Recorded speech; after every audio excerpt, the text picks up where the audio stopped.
यूं तो हमारा इतिहास वीरांगनाओं से भरा पड़ा है, लेकिन कुछ वीरांगनाएं ऐसी भी हैं जिनका अदम्य साहस और बलिदान इतिहास के पन्नों में कहीं खो सा गया है। जी हाँ, हम बात कर रहे हैं छत्तीसगढ़ के सोरर गांव की एक वीरांगना बहादुर कलारिन की। एक बार रतनपुर का कलचुरी राजा शिकार करते सोरर गांव के बीहड़ जंगल में आया, पर जंगल इतना घना था कि वह दिशा भटक गया।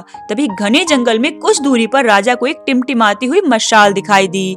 राजा के थके हारे पांव उस दिशा में चल पड़े। घने जंगल के बीचों बीच एक कुटिया थी, जहाँ कलारिन जाति की अति सुंदर युवती अपनी वृद्ध माँ के साथ रहती थी। उस युवती का नाम था कलावती। पुरातन काल में जाति वर्ग के अनुसार व्यवसाय किया जाता था।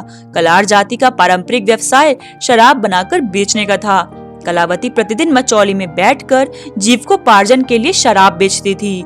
कुटिया पहुंचकर राजा ने अपना परिचय दिया और अन्य साथियों से बिछड़ जाने की आप बीती सुनाई। रात्रि भर विश्राम के लिए उसने युवती से जगह मांगी। राजा को आश्रय तो मिल गया, पर राजा कलावती के रूप सौंदर्य को देखकर मंत्रमुग्ध हो गया। कलावती को पाने की लालसा में उसने उसकी वृद्ध माँ के समक्ष विवाह का प्रस्ताव रखा। गंधर्व विवाह के साथ राजा व कलावती दाम्पत्य सूत्र में बंध गए। एक सुबह राजा को अपने राज्य एवं परिवार की सुधि आई। राजपाट की मुश्किलें बताकर तथा पुनः वापस आने का बहाना कर राजा वहां से चला गया और फिर वह कभी नहीं आया। समय बीतता गया। कुछ महीनों के पश्चात कलावती ने एक सुंदर पुत्र को जन्म दिया। उसने अपने पुत्र का नाम छछान छाड़ू रखा। बाल्यकाल से छछान अन्य बालकों से भिन्न था।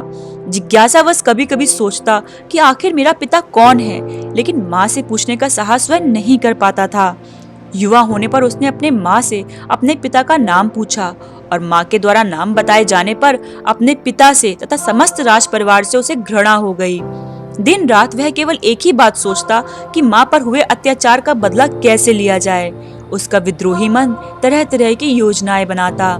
छछान बलिष्ठ और ताकतवर तो था ही, बुद्धि से भी वह बहुत तेज था। कलाबाजी और युद्ध कौशल के प्रशिक्षण द्वारा उसने एक सशक्त फौज तैयार कर ली। छछान ने सुनियोजित ढंग से अपनी फौज के साथ छत्तीसगढ़ एवं अन्य राज्यों के 144 राजकुमारियों का अपहरण किया।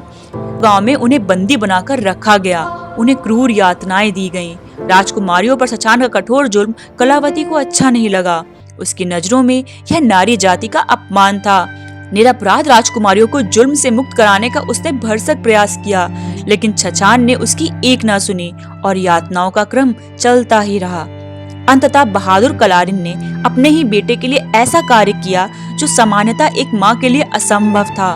बहादुर कलारिन ने भोजन में जहर मिलाकर अपने पुत्र को मार डाला और कुएं में कूदकर अपने प्राण त्याग दिए।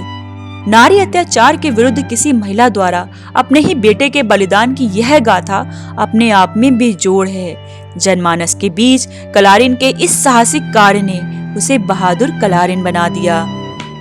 अगर आपको मेरा वीडियो अच्छा लगा हो तो प्लीज मेरे चैनल को सब्सक्राइब करना ना भूलें। साथ ही साथ अपने विचार कमेंट बॉक्स में जरूर बताएं। Thank you.